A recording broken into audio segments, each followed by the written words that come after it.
নমস্কার বন্ধুরা, কেমন আছেন সবাই? আশা করছি সবাই খুব ভালো আছেন।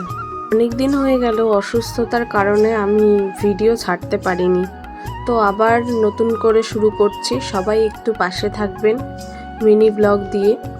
কোনোদিনও সেভাবে করিনি, তবুও এভাবে ভিডিও বানানোর চেষ্টা করছি। সকাল সকাল ঘুম থেকে উঠে পড়েছি। সকালবেলা আমার প্রথম কাজ হচ্ছে এক্সারসাইজ করা। তো 4টের সময় উঠে পড়লাম। উঠে পড়ে টিভিটা অন করে টিভিটা দেখে দেখে ইউটিউব থেকে এক্সারসাইজ করলাম। তারপর মনে হলো যে একটুখানি টাইম ফাঁকা পেলাম, তো গিয়ে ভাতটা বসিয়ে দিলাম। তারপর একটু একটু করে কাজ করতে করতে কি মনে হলো, ভাবলাম রান্নাটা সবটাই করে নিই।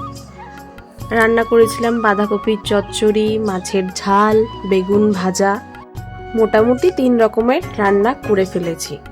তারপরের কাজ হলো আমার রেডি হয়ে এই যে স্কুলে চলে আসা।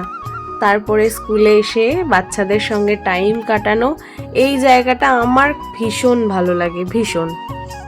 তারপর স্কুল থেকে যখন টায়ার্ড হয়ে বাড়ি ফিরি, এই যে আমাদের পাকু বুড়ি আছে, এই পাকু বুড়ির সঙ্গে একটু না আমার টাইম কাটালে হয়ই না।